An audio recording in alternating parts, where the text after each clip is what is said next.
Hello, today I have something special for you. Actually, for over the next several days, I'm going to break up a talk that I did just last week to a group of entrepreneurs from actually North America and somewhat all over the world at a success summit. And it was a talk on goals and really how to create results at a whole nother level in your business and your life going forward. And I'm going to break it down into little bite-sized amounts over the next several days. And so we're going to go ahead and start with the first part today.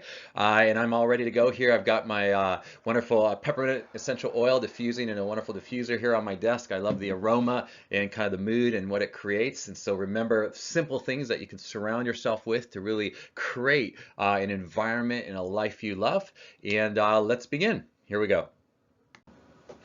Okay, so here you can see a picture of my family. And just for those of you that haven't met me yet or wondering who's talking to you, my background, I actually studied electrical engineering as an undergrad at MIT and then went straight from there to medical school at Columbia University in New York City.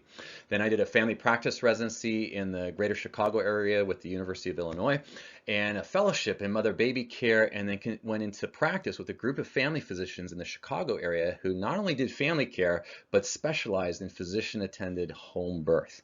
And that was a whole nother world of mentoring and learning from me and learning a lot from our patients and gaining another level of experience that impacted Rochelle, my wife, and I as we started our own family and had our first three kids during that time. And like many of you, probably after preparing for a whole career and then beginning that career and loving it, thought that that's what I was going to be doing the rest of my life. Okay, but it was at the time that we had three young kids that we started talking about cutting back some of my hours in clinic so we could have more time together as a family.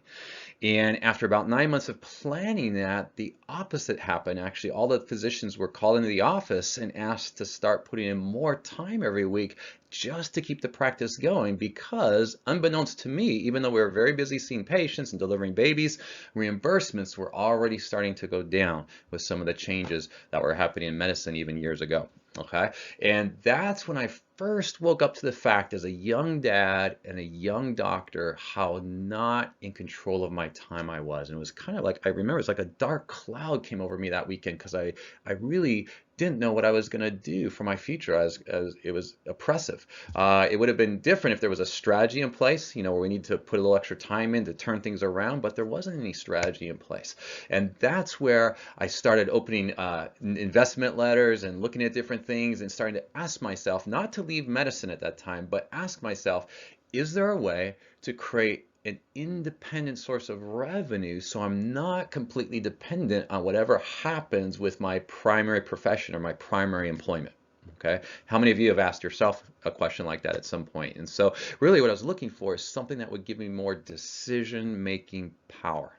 And that's when, about that time, when an acquaintance actually invited me to look at a business possibility and to meet some partners. And what attracted me not only was that, but the ability to mentor, because that's been huge for me in the different things that I've done, whether it's sports or music and then medicine, is find some mentors that could mentor me in an arena that I wasn't very familiar with, which is the arena of business and building a bridge between what I was doing as a physician and business from the perspective of really continuing to make a difference in people's lives, which is why I was a physician in the first place. And I didn't really know, I was kind of ignorant, probably like a lot of the public in terms of the images we see on TV, thinking of business as just about money and not really about making a difference and making an impact. So that was a new world for me. Okay, and I was excited to step into that. Well, it's totally changed my family's life. And the reason why I'm sharing that with you is as we're beginning a new year, and we're about to talk about goals, many of you, especially those of you drawn to this page who come here wanting to create a life you love, maybe you're already on that path, or maybe you're experiencing some frustration like I was years ago and asking some of these questions and looking for a path. Well, I share this with you just to, as a preface to talking about some strategies, as well as to open up what's possible for you.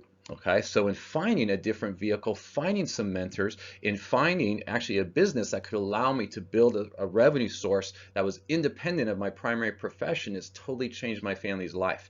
And we now have 7 kids, ages 18 now down to 2.5, so a little bit older than what you see in this picture.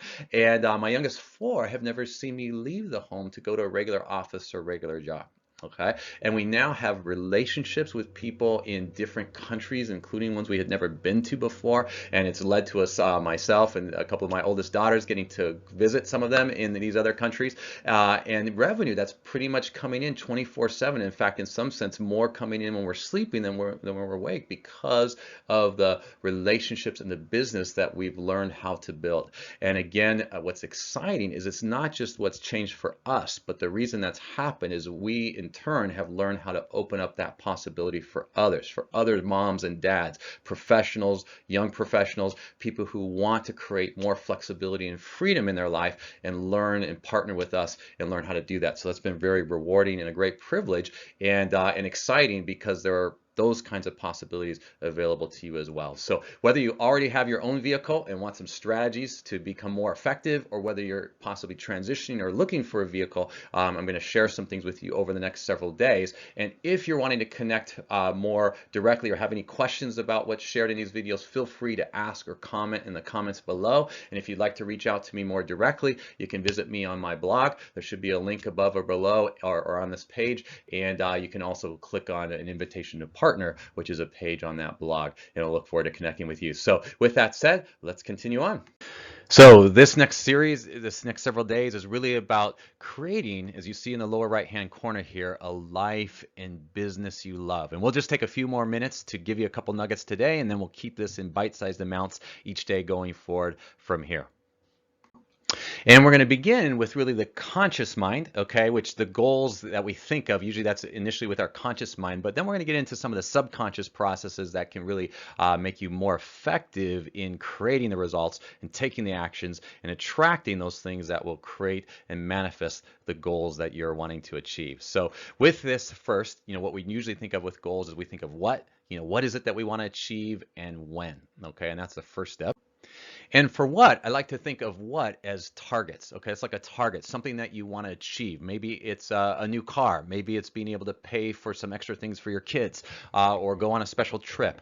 Maybe it's a business target, a certain amount of income growth or volume growth that you get paid on, or new customers, or launching, a new website, a book, something like that. Maybe it's a certain achievement or a success trip, or title within your organization and what you're wanting to create. Okay, but these are the what, or targets, that we're shooting for. And then next we have the when. And the when are generally time frames. That's by a certain date, by a certain specific time. What do I want to achieve? That's specific and measurable. Let's put it that way. You might even write those two words down, specific and measurable. And then by when. Okay, and we'll talk on another segment that the when, that might change. We don't always hit things right when we hit them, and sometimes, having when can create a pressure. But in this case, what we want to do is have a what and have a when, and then talk about some strategies that can help us get there. And so the next phase of the rest of the series of this week, and even I'll start that in a couple minutes right now, is strategies to manifest beyond where you are now, which is really why we're all here right now, right? Is we want to manifest something beyond what we already have created in our life or in our business. And so this is how to get your goals and what you really want, okay? So let's continue on. Now, to get from where we are to where we want to be, one of the things besides targets is we really need some fuel. So we'll talk about that in a moment. And secondly, we need both fuel, and then we also want some strategies for getting there, okay? So let's begin with the fuel. And the fuel is really our desire, okay? A desire for change. You might consider that a desire for change, and really creating an emotional connection to what it is we want. If it's just some number and there's no real reason why we want that, and no real desire behind it, we're not going to have a lot of fuel that's going to keep us going through the frustrations and the consistency and the persistence to really get where we want to go. So desire, and fanning that desire for a change, for the desired result, for that desired reality, for getting where we want to go, is going to be very key. All right. And then the second thing along strategies is we want to learn to connect a target, those what's that we want to create or achieve, with our daily actions. And it's almost like a muscle, okay? Because if we just have the goal, the what, but we don't have daily habits and daily actions that are moving toward it every day, there's going to be some real frustration, and we may eventually give up on our goals, okay, and get burnt out. On the other hand, if we have daily actions, but they're not tied to some kind of target and heading towards something, they can become very inconsistent, or we can also get burnt out because we just feel like we're spinning our wheels. So we want to develop this connection. It's kind of like a muscle between having a target, something we're working toward, and then connecting that to what I'm doing today is sewing toward that target I'm creating. All right. And then the second thing is, again, this fuel. And let me just give you a visual of this. And on purpose, I've created this blue arch here over the targets and the daily actions. Because overarching this strategy is we want to have that overarching why. Okay, that's why we're doing what we're doing, and that context for what we're doing that actually gives meaning and mission to what we're doing and generates the feelings that actually is the fuel that keeps us going. Okay, for me, when I was transitioning out of medicine and wanting to have more time with my family and still wanting to make a difference in people's lives, it was that sense that almost like climbing a mountain. I kept my eye on the target. I kept the eye on wanting to create something different that we hadn't experienced in our life yet.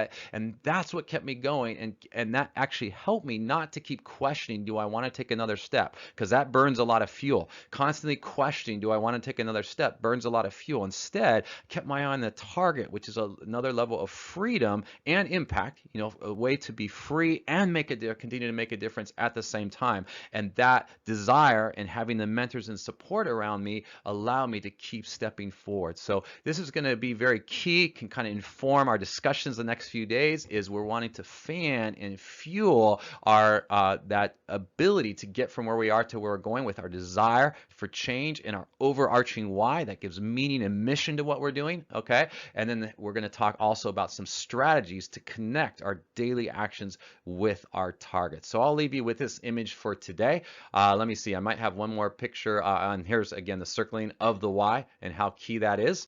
And then let's go just to this wonderful quote here. I believe it was a wonderful yoga instructor who is attributed with saying this, but if it doesn't challenge you, it won't change you. So let's be open to some new challenges, some new possibilities this year, and the willingness to grow and change as we step into a greater level of freedom, greater level of possibility, and greater level of making a difference going forward in our families, in our community, in our businesses, and in the world today. Have a great day, and we'll be back with you tomorrow.